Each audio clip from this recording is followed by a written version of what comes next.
Today's stuff we're going to be learning is Bava, Batra, Daf, Ayin, Bet. Today's stuff is a little bit more complicated. I was a study guide to help organize it all, and I will let you know the next few dapim are quite long. We're getting into some Agadah tomorrow and strange stories for the next few days, so they're a bit longer dapim. With that intro, we'll get started. Today's daf is sponsored by the Hadran Zoom family. In these turbulent times where we lean on our routine of the daily daf learning for comfort, we are thrilled with the piercing double joy of two of our fellow daferets, smachot, to Julie Mendelson and her family. Mazal tov and joy on the marriage of her son Rafi and his bride Adi. To Miriam Tannenbaum and her family on the marriage of her son Avrami to his bride Rachel, with the tefillah that the Sasan and Simcha will herald in many more wonderful times. Okay, we're going to get started with a review of yesterday's stuff. And I know this will take time. I think it's very important. So I'm going to share my screen right now. 1 second, just organized. Screen, here we go. No, I shared the wrong screen. That wasn't what I wanted to do. Okay. Let's stop that. Share this screen. Okay, start with that. Okay, we're going to review where we ended yesterday. Or what we saw yesterday. Okay, just let me know. You see my share screen? It's there? Okay, great. So Rav Huna had said that even though generally when I buy 2 trees in a field, right, only if I buy 3, and we're going to actually see it inside today, it has to be in a certain size, 3 within a certain size field, then I acquire the land underneath. If I only buy 2, I don't get the land underneath. To which Rav Huna said, well, that's only if I buy trees. But if I sell my land and I leave 2 trees for myself, I get the land. Okay? And the first thing we thought was that this is even according to Rabbi Akiva, who says, mocher ba'ayin yafa mocher. In other words, it's obviously according to the rabbis, because the rabbis say, right, I'm going to leave things for myself, like a path and all that. Well, of course, I'm going to leave the land for myself. But the Gemara thought at first that even according to Rabbi Akiva, in this case, so that I don't get into some fight with my with the buyer of my land, right? I can anticipate we're going to have an issue down the road because they're going to say, oh, your trees are taking nutrients from the land you sold me, and just you have to get rid of your trees, whether they can do that or not. Right? We had a discussion. But this would work even according to Rabbi Akiva, to which the Gemara said, wait a minute, this can't possibly be, because there's no way to explain Rabbi Shimon's position in the Mishna then. If we say that even the Rabbi Akiva will agree, okay, there's no way to explain Rabbi Shimon, which means in the end we're going to say it must be Rabbi Shimon holds like Rabbi Akiva, and Rav Huna is only according to the rabbis. Okay, now how so? Because Rabbi Shimon said, if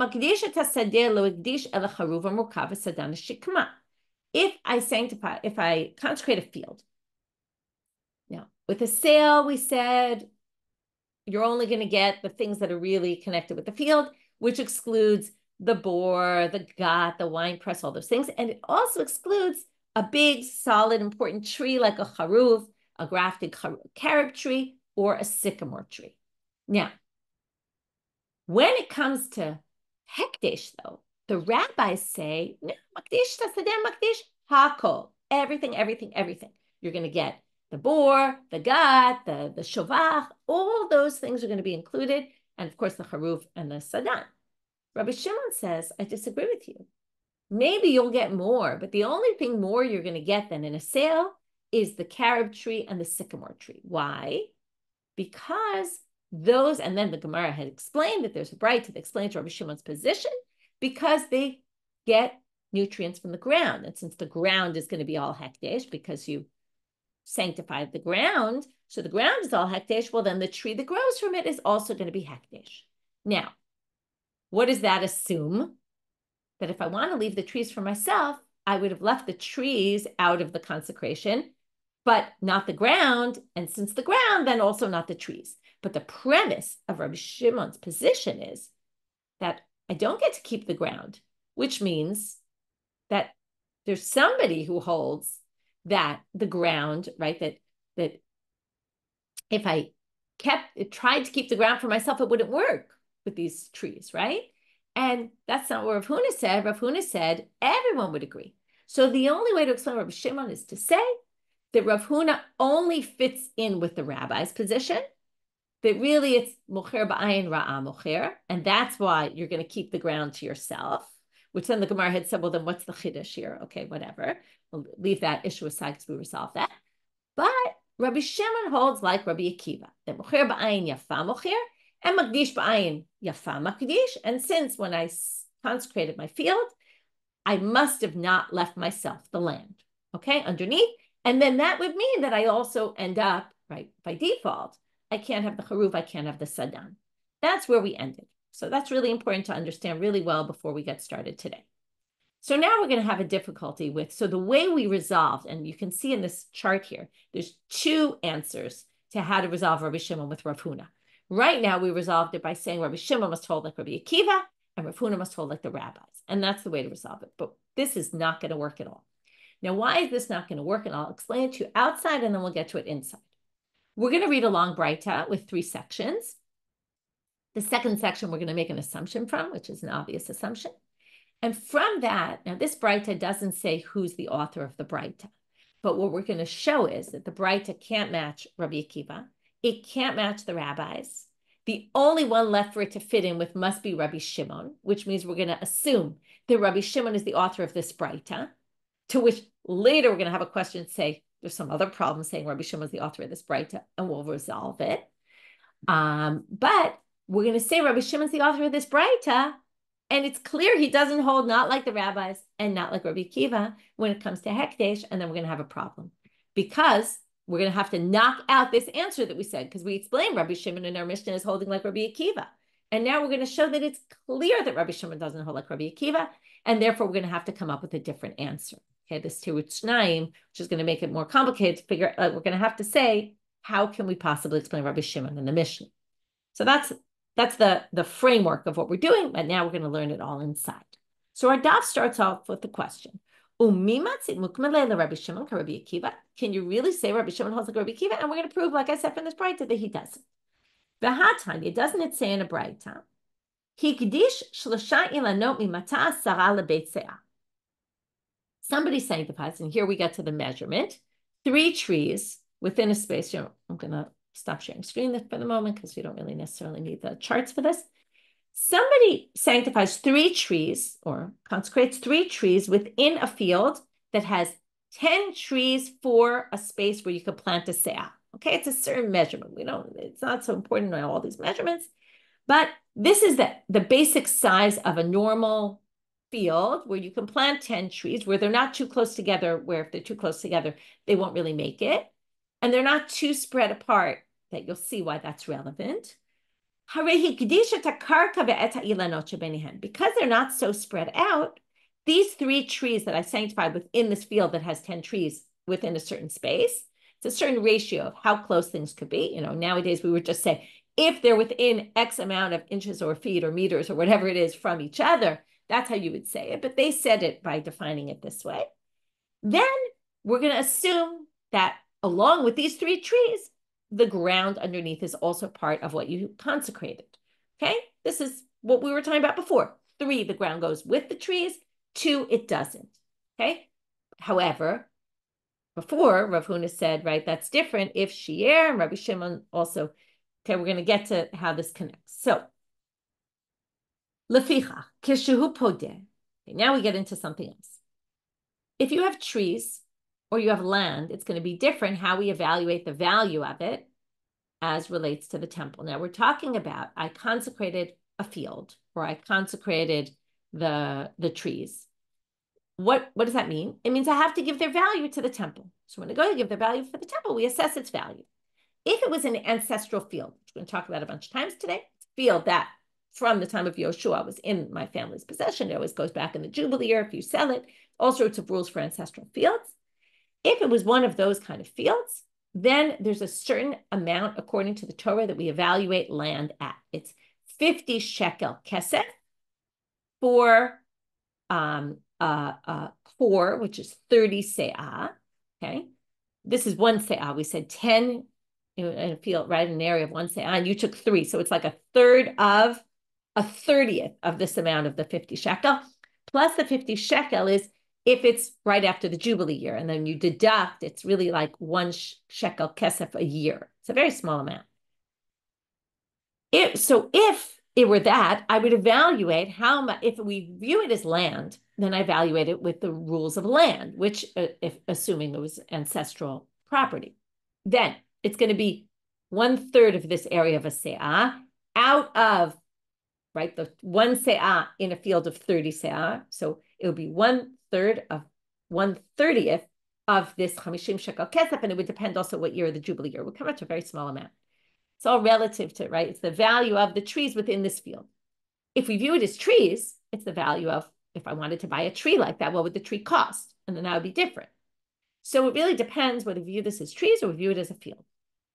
So if it's these 3 trees and the ground underneath went with it, then obviously it's going to be viewed as a field, because that's a field with 3 trees, basically. And then we're going to evaluate it. And therefore, when I go to redeem it, if it goes according to that amount. Again, this would be really like 1/90th of that. Okay, I said 1/3. I know 3 out of 10 isn't exactly a third. I was just kind of giving an approximate to get a sense. It's like 1/90th of that 50 shekel kesef, and then it would be depending on how many years left to the Jubilee year. Okay, without getting too caught up on all the details of that.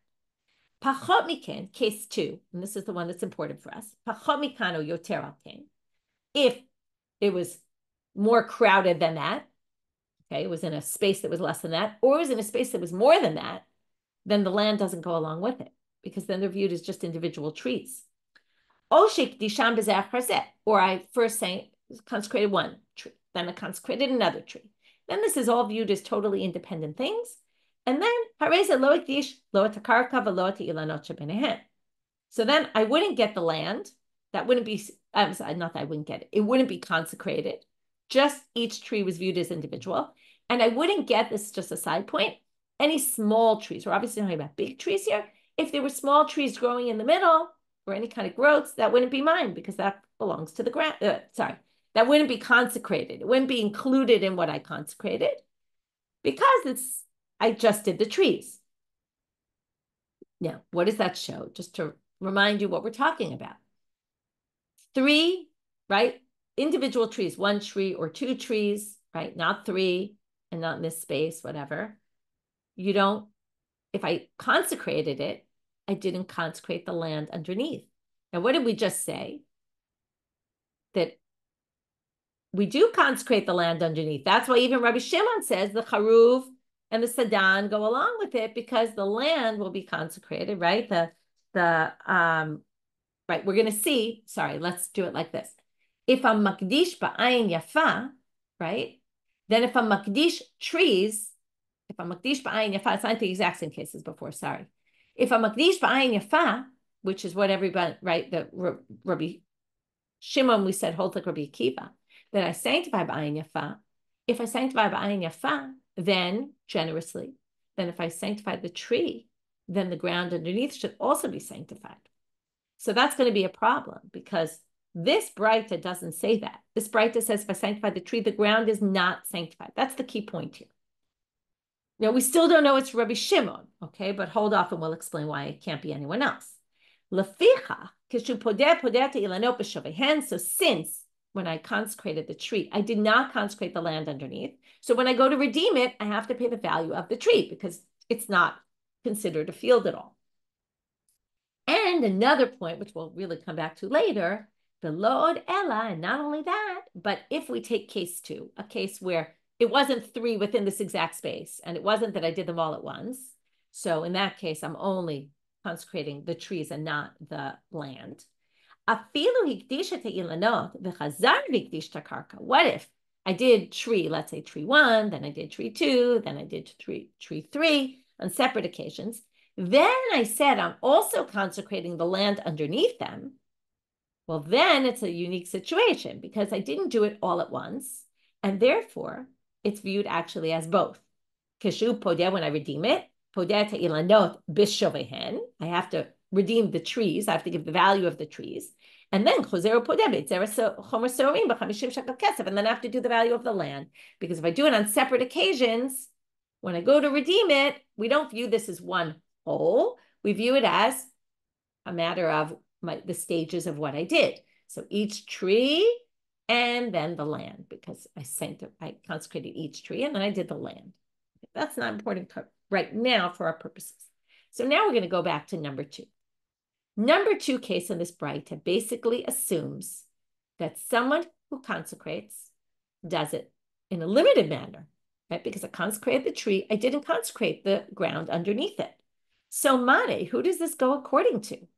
We're going to basically say it can't be Rabbi Akiva, it can't be the rabbis. The only one left is Rabbi Shimon, and then it's clear that Rabbi Shimon doesn't hold like Rabbi Akiva. So let's see why. Well, Rabbi Akiva, it's obvious it can't be Rabbi Akiva because Ha'amar, didn't he say, Mocher ba'ayin yafa mocher? That's Rabbi Akiva's approach. Someone who sells generously. Well, kol shekem makdish, if a seller sells generously, then obviously someone who consecrates something to God is going to do it generously, in which case this isn't him, because we just said someone who consecrates a tree does not, the ground underneath doesn't go along with it. That doesn't fit in with that theory. Rabbanan, if it's the rabbis, ha'amre, now, what's the rabbi's position? Let's just go back to the Mishna for a minute. The rabbis disagree with this position of Rabbi Shimon in our Mishnah. And what do they say? They say, ha'makdishet hasadeh hikdishet kula. One who consecrates a field, not only do you get the ground, you get the charuv and the right, the charuv hamurkav, the sadana shikma. You get the bor, the gat, the shavach. You get everything. Okay, now what does that mean? That means makdish ba'ayin yafa makdish. Now, what are we going to say here? Well, didn't the rabbi say mocher ba'ayin ra'ah? You sell sparingly. They disagree with Rabbi Akiva on that. So you have to explain the rabbi's position is Rabbanan ha'amre. Didn't the rabbi say mocher hu de ba'ayin yafa mocher aval makdish ba'ayin yafa makdish? Even though when you sell sparingly. When you consecrate something, you consecrate it generously. Just like we said, there's a difference between giving a gift, because you give a gift generously, obviously, right? What is consecrating if not a gift to God? Obviously, if you give a gift to your friend and you do it generously, for sure, when it comes to the temple, you're going to do it generously. So this braita can't be the rabbis either. This braita has a unique approach. What does the braita say, basically? You don't consecrate ba'ayin yafa, you consecrate sparingly, because you're consecrating these trees and the ground underneath is not becoming consecrated, which means that this braita must hold that mocher ba'ayin ra'ah mocher and makdish ba'ayin ra'ah makdish. All right. And the only one who actually seems to be limiting when it comes to, and as now we're going to have to say, this braita must be Rabbi Shimon, and that's his position. Meaning he clearly doesn't hold like Rabbi Akiva that mocher ba'ayin yafa mocher, because why we get to Rabbi Shimon? Why can't we claim it's some other author? Because Rabbi Shimon's the one in our Mishnah who's limiting when it comes to consecrating. What does Rabbi Shimon say? When the rabbi said someone who consecrated a field, everything's consecrated, Rabbi Shimon said, hold on, not true. Which means, again, it's a weird language. What he really means is, if you consecrate a field, it's just like a sale. Everything included in a sale would be included. Everything not included in a sale would be not included, other than one small case, which is the charuv and the shikma. Why? Because if you're consecrating the land, then the tree that grows from it is also going to be consecrated because it grows from hekdesh. But barring that side point, you consecrated the land, just the land, nothing more than that, because makdish ba'ayin ra'ah makdish. So therefore, it must be that this braita, which basically talks about, it's a different case. It's a case, right? It's not where you did the land, it's where you did the tree. If you did the tree, you consecrated it. The land is not consecrated unless there were 3 in a space of this, right? Other than that, it's not. And that must be Rabbi Shimon's position. So that's what we're going to read right now. Elapshita Rabbi Shimon. Now we have to say, okay, but then until now we had a two-way machloket about mocher ba'ayin yafa, mocher ba'ayin ra'ah. Rabbi Akiva and the rabbis. So who does Rabbi Shimon hold by? So Rabbi Shimon, aliba deman. Aliba de Rabbi Akiva. Now, Rabbi Shimon clearly can't hold like Rabbi Akiva, because ha'amar mocher ba'ayin yafa mocher v'kol shekem makdish.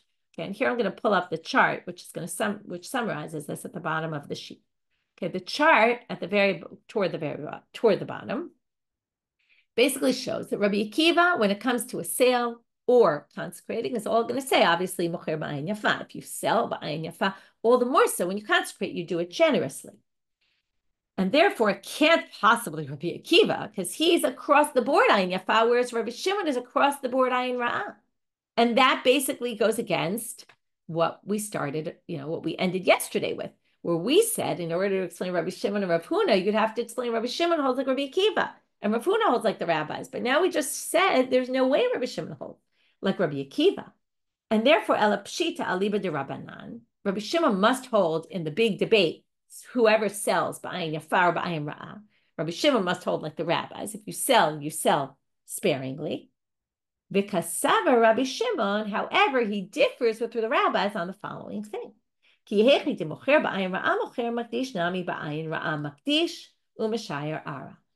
Rabbi Shimon must hold that a sale and a consecrating are no different.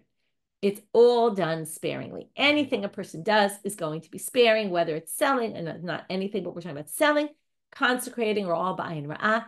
And that would be the only way, really the only way, to explain the case in the braita. Because again, the braita is talking about someone who consecrated 2 trees. That's at least right, let's say. 2 trees or 3 trees that are all spread out. You don't consecrate the ground underneath. The only way to explain that is that consecrating is ba'ayin ra'ah. And the only way to get there is if you think sales are ba'ayin ra'ah. And then Rabbi Shimon can't possibly hold, like we thought at the end of yesterday's daf, like Rabbi Akiva. So in attempting to figure out, how to understand things, and we thought, right, how to resolve Rabbi Shimon with Rav Huna. Okay, should we review that? Let's just review that quickly. Rav Huna had said, if you sell land and you leave 2 trees, right, for yourself, you're going to get the land. And we thought that maybe it was even according to Rabbi Akiva, but then we said that Rabbi Shimon, who said a makdish sadeh, if I sanctify a field without trees, I don't get the land. And why is that? Because they absorb nutrients from the ground. And if we had said that I could reserve things for myself and reserve the trees, I would reserve the ground as well, then the ground never would have been sanctified, and then we wouldn't have an issue. So it must be, we said, if I can reserve the trees for myself, right? Then the opposite. I just said that wrong. Let's go back. Rabbi Shimon says, I sanctify a field, makdish tasadeh. Only the charuv and shikma, right, are going to be included in the consecration. And why is that? Because they get from the hekdesh. And if I could reserve things for myself, if I would do things right, ba'ayin ra'ah, and reserve things for myself, well then I would have kept and not consecrated the land. And that's why we thought he holds like Rabbi Akiva. They mocher ba'ayin yafa and consecrate ba'ayin yafa. So that's what we thought. We now prove from this other braita he can't possibly hold that way. And we explained things totally differently. And now we're stuck a little bit. And not only are we stuck, but if you just caught what I just said, something doesn't jive at all. Because we just concluded, and that's how the Gemara is going to start their answer. We just concluded that Rabbi Shimon thinks that in consecrating, you're always doing it ba'ayin ra'ah. But the premise of this answer, ho'il v'yonkim misteh hekdesh, is actually that when I consecrated my field, I left the land for myself, right? In other words, that I didn't leave the land for myself. If I had done it by Ayim, I would have left the land for myself. I didn't leave the land for myself, and therefore the charuv also goes with my consecration. So now we have we're totally stuck, because we just said that Rabbi Shimon holds the extreme mocher ba'ayin ra'ah, but in the Mishna, he holds mocher ba'ayin yafa, and now this doesn't make any sense whatsoever. So that's what the Gemara is going to use as their intro to the answer. Okay, I know it sounds a little confusing. Ela kasha, we're now going to Amabet. So now they say, okay, now this is interesting. They're raising a question, but it's in the context of starting with their answer. Okay, so what we're going to say is, we're up to number 2, the second explanation here toward the bottom of the daf. Ela, Rabbi Shimon in our Mishnah is not actually Rabbi Shimon's position. That's what they're going to have to say. In other words, because of this difficulty that we just assumed from the braita, that the only way to explain the braita was to say that it's Rabbi Shimon, and Rabbi Shimon's mocher ba'ayin ra'ah, I'm sorry, makdish ba'ayin ra'ah, just like mocher ba'ayin ra'ah. There's no way to explain the Mishnah now because the Mishnah seems to imply it's mocher ba'ayin yafa. To which the Gemara says, Ela Rabbi Shimon lidivrehem de Rabbanan ka'amar lahu. When Rabbi Shimon is speaking in the Mishnah, Rabbi Shimon is talking to the rabbis according to their approach. And what he's saying is like this. It's not really his opinion. He says, Lididi, according to me, ki hechi de mocher ba'ayin ra'ah, mocher makdish nami ba'ayin ra'ah makdish. V'shirei meshayir. My position, Rabbi Shimon says, and again, this doesn't say anywhere in the Mishnah, but we're going to explain it like this. And it's the only way to explain it. I think, just like we said in this chart, mocher ba'ayin ra'ah and makdish ba'ayin ra'ah. Everything is limited. I'm going to be very limited in how I sell. I'm going to be limited in how I consecrate. And therefore, excuse me. And therefore, let's go back to the case of our Mishnah, because again, we started with this, we got into this braita, and with the braita, we concluded that's Rabbi Shimon's position. So now let's go back to the Mishnah. The Mishnah is talking about, I consecrated a field, right? The problem here is that one case is I consecrated the trees, and the other is I consecrated the field. That's why we're getting a little confusing here, because it's the opposite cases. In the field, okay, let's just start with the braita to get Rabbi Shimon clear. If I consecrate trees, right, I didn't consecrate the land because I'm consecrating in a limited way. That's his position, right? Now, the issue is that when I consecrate a field, we're going to say the same thing according to Rabbi Shimon. Rabbi Shimon is going to say not how he appears in the Mishnah. Okay, let's just go with the rabbi. The rabbi said, I consecrate the field. I consecrate everything, everything, everything. That's super generous, right? That's the rabbis. Even though a sale is limited, consecration is complete. Rabbi Shimon says, no, I consecrated the field. Whatever it says in the Mishnah, if I purchase a field, that's all I get. Also, if I consecrate a field, that's all I get.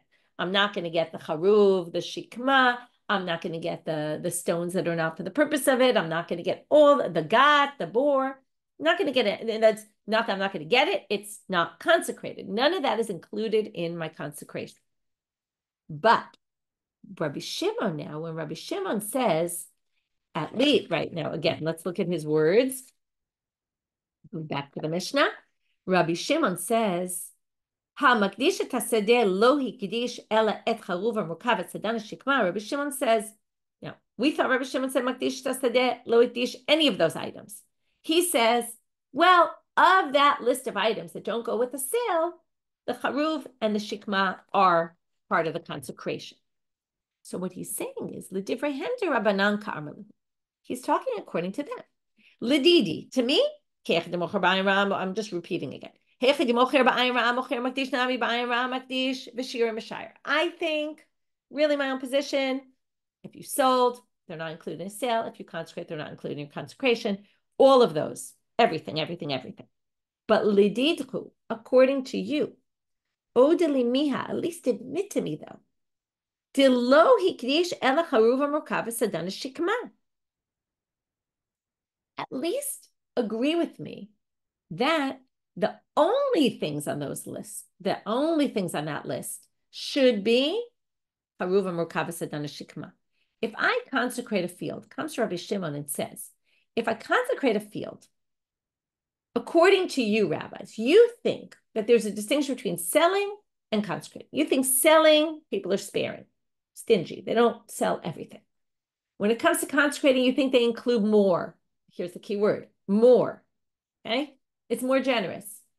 But don't say that when I consecrate a field, it's going to include a pit and a wine press. What does that have to do with the field? That has nothing to do with the field. I'll agree with you with the only things on the list I'll agree with you about. In other words, not that I agree with you. I don't agree with you at all. But according to you, I think you should adapt your position. Your position is too extreme. It doesn't make sense that a boar, a gat, a shofach, a dovecote would be included in someone who consecrated a field, even if they're generous, okay? So I think no one's generous when they consecrate.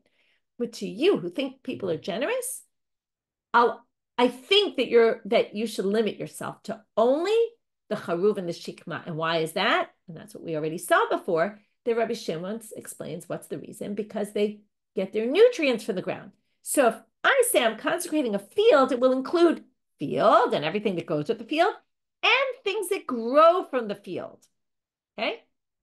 But not things that happen to be physically situated in the field but have nothing to do with the word field. That's what Rabbi Shimon's saying. So Rabbi Shimon, don't think there's a contradiction in Rabbi Shimon between the braita and the Mishna. Again, remember, the braita never said Rabbi Shimon, but it could only fit according to Rabbi Shimon. It doesn't make any sense it would be anybody else. So we have to explain the Mishnah. This goes back to the first chart on the sheet where I just go back and show you. This is the second response to how to understand the Rav Huna and Rabbi Shimon, that Rabbi Shimon in the Mishnah is not actually Rabbi Shimon's position. It's relating to Chachamim and talking according to their approach. Okay? Rabbi Shimon himself would also hold like Chachamim. But this is according to the Mishnah, which we had this issue with, actually holds like Chachamim and is according to their approach. So now it reads like this. Rabbi Shimon says, according to you, that in consecration, you're going to say all of a sudden somebody's generous, but at least limited only to things that actually get their nourishment from the field. To which the rabbi said, Amrele Rabbanan Loshna. The rabbi said, no, we totally disagree with you. We actually think that when someone consecrates, they consecrate totally wholeheartedly and actually include the boar, the god, all those things. And that's what's going on. So we now resolve that. Okay. So what we basically have is a summary. And again, I'll bring up the sheet. Sorry, keep going back and forth. At the bottom of the first side of the sheet, here's our summary. Our summary is, number one, we have three positions about ayin yafa, ayin ra'ah, sel, and consecration. I'm not going to review that again. And the other is, the braita is like Rabbi Shimon, the makdish ba'ayin ra'ah makdish. That's really Rabbi Shimon. I consecrated a tree. I did not include the ground unless there were certain things like 3 in a field of X size. The Mishnah is actually, even though it says Rabbi Shimon, it's not really Rabbi Shimon. Rabbi Shimon, it's just talking according to the opinion of the rabbis. Now, you can, when you have time, you can read these psukim in Vayikra Kaf Zayin, chapter 27, verses 16 to 23, about Stei Achuzah versus Stei Mikneh. This is going to be the intro to the next section, because we're now going to say the whole premise of everything we've done today, basically, is what? Is that the braita was Rabbi Shimon. That's where we got into this whole problem. Now they're going to say, how could you possibly say the braita is Rabbi Shimon? Doesn't make any sense. Because of some other technical problem, meaning not having to do with Rabbi Shimon, Mocher b'ayin yafa ra'ah, and everything we've learned about Rabbi Shimon. There's something else mentioned at the end of that braita, the third case, lo velo od ela, blah, blah, blah, which we'll get back to, which actually seems to not correlate to a different opinion of Rabbi Shimon about something else. And that's going to take us till close to the end of the daf. This other issue about how could the braita match Rabbi Shimon? Okay, that's what we're going to start right now. Wait, what did you just establish it? The braita? Ki Rabbi Shimon? Really? Ema Seifa, look at the last line of that braita, which couldn't possibly match Rabbi Shimon. It said in that last line, Below od ela, afilu hikdisha te'ilano, v'chazar v'hikdish karka. Remember, you did the trees, let's say, one by one. So in the end, you have 3, but they were all one by one. And then you consecrated the land. Kishu podeh te'ilano b'shavehen, v'chozir upodeh beit zera chomer sorim b'chamishim shekel kesef. When it comes to redeeming, you're going to redeem the trees separately and the ground separately. Even though what? Even though now, when it's the moment of redeeming, you actually own the land with the trees. Who cares what happened? And here we're going to say, Rabbi Shimon, if it's Rabbi Shimon, lema Batra pidyon v'nifraku agav arayu. If it's Rabbi Shimon, you should go by, it shouldn't go by the order of how you did things. And when you consecrated it, it should go by when you redeem it. How do we know? Because Rabbi Shimon Azar Batra pidyon. On a different issue, which we're going to talk about right now, and this is why you need these psukim. is it on a different issue where there's some differentiation between the moment you consecrated something and the moment you redeem it, where the status is different? Rabbi Shimon follows the time of the redemption. So why don't we follow here? And again, in the time, if we go by the time I consecrated it, well, I consecrated it as a tree, then as another tree, then as another tree, then as land. So that's viewed as all separate, and I should basically end up paying the value of the trees and paying the value of the land. But if we go by the moment of when I redeem it, let's look at the whole picture right now. Right now, I have 3 trees in this particular size space, the right size space, with the land underneath it. That should be only a field, not a field with trees, right? As it's field with trees, not trees and field. So it all depends on, do you go by the moment of when I consecrated? Do you go by the moment that I redeemed it? And there's a braita we're going to see with this big machloka between Rabbi Shimon and Rabbi Yehuda on one side, Rabbi Meir on the other. Rabbi Shimon and Rabbi Yehuda hold it all goes by the time of Pidyon and not by the time of when I consecrated it. So it's going to be impossible to explain this braita according to Rabbi Shimon. The background you need to understand this braita is that if I have an ancestral field, or if I bought a field, there's different laws. I could buy a field from you, and I could consecrate it, and I could inherit a field and consecrate it. And the laws are different for what I pay. We already learned that if it's an ancestral field and I consecrated it, it goes by this. Okay, that's im steach huzato yakdish ish laHashem. If it's a steach huzah, then it's zera chomer sorim 50 shekel kesef. It's this set amount. But if you drop to pasuk kaf bet, there's an extra bet here. You can ignore that. Im et stemik neto asher lo misteach huzato yakdish laHashem. But if it was this field that I bought and then I consecrated it, then we go by its value, and it has nothing to do with this set number of 50 shekel kesef. We consecrate it we pay the money to the temple based on its value. So that's something you need to know before we learn this braita. Now, here comes the braita. Ditanya, minayin lelokech sedeh me'aviv v'hikdisha. Here we have a case where we're going to see there's a difference between, the person bought the property from their father, so it was a stei mikneh.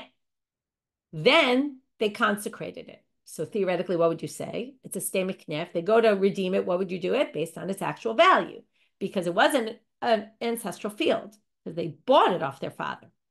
But if before they redeemed it, achar kach meit aviv, the father dies, which means what? The field that they purchased is now theirs by inheritance. It's both, right? So that's why it gets tricky here. Now, the whole question is this a stei mikneh or is it stei chuzah? Stei mikneh means I have to give the value of the temple to the temple of the actual value of the field. If it's a stei chuzah, it goes by that set amount. Now, how do we know it goes by the set amount, like a stei chuzah? Because of that pasuk I read before, Talmud Lamal. Im et stei mikneto asher lo mistei chuzato. Now, it's a weird pasuk. The pasuk at the end said, if it's a stei mikneh, then this is what you do. But that's not really what the pasuk said. The pasuk said, if it's a stei mikneh, if it's a purchased field, which is not an ancestral field. Now, why did you have to add, if it's a stei mikneh? It's obviously not an ancestral field. So it obviously came to exclude this case. You're going to only pay its value if it's exclusively a stei mikneh, but not if, yatzdazo, we're going to exclude our case from being a stei mikneh. You don't pay the actual value. If it's ri'uyah liot stei chuzah, if it potentially could be a stei chuzah, and we don't mean potentially, we mean potentially, and it actually happened. So again, at stage 1, when I consecrated it, it was mikneh. I bought it from my father. At stage 2, right, then I consecrate it. Then the father dies, it becomes an ancestral field, and then we get to stage 4, where I want to redeem it. So what does Rabbi Shimon say? Because this is Rabbi Shimon. I didn't read the last 4 words. Divrei Rabbi Yehuda, 5 words. Rabbi Shimon. Rabbi Yehuda and Rabbi Shimon say, we don't care what happened at the time you consecrated. It's true at the time you consecrated, it was a stei mikneh, but now it's a stei chuzah, right? So we go by the moment of redemption. Rabbi Meir omer, minayin lelokech sedeh me'aviv umeit aviv v'achar kach hikdish. Now Rabbi Meir doesn't agree with this. He thinks in that case, it goes by stei mikneh. What's this pasuk that we just read coming to exclude? A case where I purchased from my father, then my father dies, and it becomes an ancestral field. Now you might say, but you purchased it. You purchased it. That's how it got to your possession. So maybe it's called the stei mikneh. No, since I then inherited it, and then at stage 3, I consecrated it. Achar kach hikdish. When I consecrated it, then it was a steach huzah, I had inherited it. Then it goes by steach huzah. But if it happened before, no, it's a stay mikneh. Even though when I'm redeeming it, the father already died, it doesn't matter, because that's Rabbi Meir disagrees with the previous. So minayin shtei lefanav k'steach huzah, tamalomar imet stay mikneto asher lo misteach huzato. Sadeh she'ena steach huzah yatzazo shehi steach huzah. Not, it could potentially be, it would have to be that I consecrated when it actually was a steach huzah. And that would then exclude it from the laws of stay mikneh, even though originally it got to my possession by my purchasing it. So they have this disagreement. And what the Gemara is going to say is, now you might say, okay, it's a drasha from a pasuk. It doesn't represent a broader concept of we always go by the moment of pidyon. But the Gemara is going to say, lo tzriche kra. Okay, yeah, I'm sorry. V'ilu Rabbi Yehuda Rabbi Shimon. Now, they think that the case that Rabbi Meir mentioned, where first the father died and then you consecrated it when already you had inherited it, you don't even need a pasuk for that. When do you need the pasuk? The pasuk is coming to teach you the other case. They're just stating the obvious. Right? So how did they get it? Right? That's what you need the pasuk for. But the Gemara says the following. Though, if really, now this goes back to a broad question. Do you think that Rabbi Yehuda and Rabbi Shimon read the pasuk and said, this must be the way to read the pasuk, and therefore got to their halacha? And therefore, if we go with that track, we're going to say, it's what you call a gzerat hakatuv. It's the Torah is telling you this is the case here. And then it's a very unique halacha just for here. We don't take a general principle out of it. But if you say, they could have read the pasuk either which way. The pasuk could have been read like Rabbi Meir, and in fact, the Gemara is going to assume the simple reading of the pasuk is like Rabbi Meir, and therefore, they really just have this general principle and just connected it to the verse, and therefore, it's part of a general principle. And that's what the Gemara is going to prove in their question.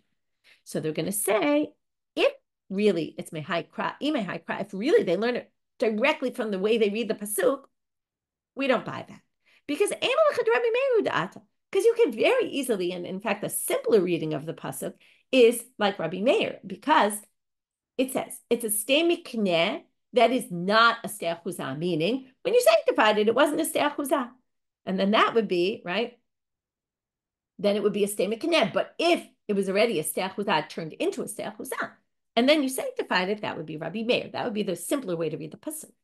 So therefore, it must be, if there's a simpler way to read the pasuk and they read it more complicated, it must be something else is pulling them to do that.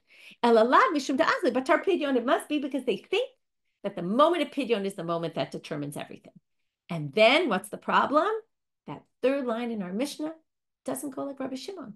Because the third line in the Mishna says, if in the end, when I go to redeem it, I own both the trees and the field, we still don't view it as just a field. We view it as trees and we view it as field because it goes by the moment I consecrate it.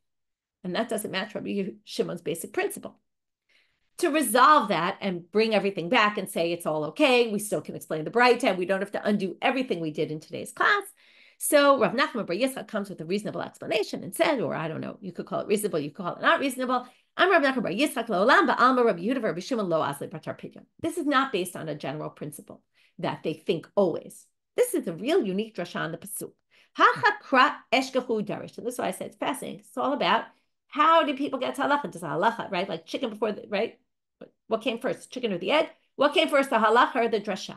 So in this case, it was really the drasha. Okay, they got to the halacha through reading the pasuk and said, there's no other way to read this pasuk. Why? Because if you wanted to read it the simple reading like Rabbi Meir, in Kemen, the pasuk just sort of simply said, if it's your semikneh, which is not achuzah, which is not inherited, or inami, or if you wanted to, and the point is the pasuk says, there's an extra word there, or inami, or you could say, fine, it started semikneh, it ends with ste'achuzato. But our pasuk says, "My asher lo miste'achuzato." It adds number one a word sadeh, and it adds a mem before the sadeh. All that is unnecessary. So the extra wording comes to teach you, even our case, okay? And that says This isn't a principle that applies across the board. It's unique to that particular thing about how we determine a case where the son bought it, and then the father died, and that's what it's for, and done with that section. I'm a Rav Huna. Rav Huna now comes and says, Haruv hamurkav v'sadana shikma, that we've been talking about a lot, Torat ilan alav v'torat karka alav. It's sometimes viewed like trees, and it's sometimes viewed like land. What does that mean? Torat ilan alav, dehecha de'akdish ozavin shnei ilanot v'hai yesh lo karka. We had this rule about 3 trees. So now we're going to say this is treated like another tree, basically, and not like a separate piece of land. In other words, we talked about the haruv and the shikma are different than all other trees. If I sell a field, all the trees are included, but not them. Well, now they're going to say they actually are used similar to trees in the sense that if I bought 2 trees and a haruv or a shikma, that altogether is viewed as a unit of 3, even though for some things the haruv stands alone. For this issue, it stands together with 2 other trees. So we can create this issue that, oh, now I bought 3 trees, I obviously get the land underneath them. But it also, Torah Karka Alav, it's also viewed different, which is Delom is Dabin Agav Ara, which is our sugya, which is if I buy land, though, while it includes all the other trees, it doesn't include the Charuv or the Shikma because they're considered like their own property. So that last part was a review of what we've been talking about. And because we're on this, we're going to talk about something else that could be viewed as 2 things, which has absolutely nothing to do with our topic. The laws are shikha. Shikha means if I forget one of the bundles or 2 of the bundles in a field, I have to leave it for the poor. Once I forget 3 behind, I leave them behind, I can already go back. If it's 3, I can go pick them up again. But if I left 1 or 2 behind, I have to leave them. But not if it's a large size. The Torah talks about omer, and omer is a bundle. But if I have something that's a pile, it's called a gadish, well, that's not an omer, and that's not what we talked about in the Torah with lots of shechicha. And the Gemara there's a size for it. So I'm a Rav Huna, omer sheyesh bo sa'atayim. That's the size that's already called a gadish. It has 2 se'ahs worth of grains in it. Well, Torat omer alav v'torat gadish alav. It is a little bit like an omer and a little bit like a gadish. How so? Well, Torat Omer Alav, Dishnei Omerim B'Shichacha. Now you see why it's like this. If you have 2 regular bundles, and then you have this really giant bundle, so you left 2 behind, and then you left this 3rd gigantic one. And normally you leave 3 behind, all of a sudden you can come back and get them all. Now, if you view it as not relating to Shichacha, then okay, go back and get your giant thing. But the 2 bundles are Shichacha, to which they say, no. It's like an Omer that if there's 2 and then you leave that, altogether, it's like 3, and you can go pick them all up. And then it's not shechicha. Torat gadish alav ditnan omer sheyesh bo satayim shechicho ein shechicha. And this is a Mishna which says, but it's like a gadish in the sense if you left 1 of this gigantic pile behind, you don't have to leave that for the poor. It's so big that it's called a gadish. It's not an omer, and you can take it yourself. Last line for today. Amar Rabba bar Rav Huna Amar Rish Lakish Haruv Hamurkav V'Sadana Shikma Banu L'Machloket Rabbi Menachem Rabbi Yossi Rabbanan. This whole question, if I consecrate a field, okay, that we've been discussing all day, is the Charuv Shikma and the Sadana Shikma included or not included? Right? Is it just that? Is it included in the consecration of a field or not? Which we said again, according to Rabbi Shimon, it sounded like it was, but no, that was only according to the rabbis. He was going according to them. Rabbi Shimon thinks it's not included at all. So it's a machlokah between Rabbi Nachman, Rabbi Yossi, and the rabbis, to which the Gemara says, "V'lema machlokah Rabbi Shimon Rabbanan." I'm so confused. Weren't we talking all day that this is a machlokah between Rabbi Shimon and the rabbis? Why are you quoting it in someone else's name? To which they say, "Aha, kamashlan." They were trying to teach you to Rabbi Menachem, Rabbi Yossi, ki Rabbi Shimon Tzvirale. Gemara just ends with this point that there was someone else who held like Rabbi Shimon as well on that point, and that's why they said it's a machloka between Rabbi Menachem, Rabbi Yossi, and the rabbis, because he obviously held like Rabbi Shimon. And with that, Hadran alach mocheret habayit, and with that, we finish the 4th parak. Moving on to mocheret hasfina and tomorrow's daf, which is going to lead us into all crazy stories that will keep us busy for a few days. So I'm not going to do much of a review on today's daf. Also, we reviewed as we were going on. The main point of today was to try to figure out what is really Rabbi Shimon's position, and in the end, we saw there's really 3 positions about consecrating a field, and consecration in general. Do we say in the end the rabbis really agree with Rabbi Akiva about it that mocher ba'ayin ba'am mocher, but when it comes to consecration, mocher ba'ayin yafa and completely. Whereas Rabbi Shimon says no, It's the same as a sale, and it's going to be limited. And we've spent the day really proving that Rabbi Shimon has a unique position here. And with that, we'll finish for today. If you want to review better, you can go look over the study guide. And it was a bit of a complicated and long time. Wishing everyone a good day.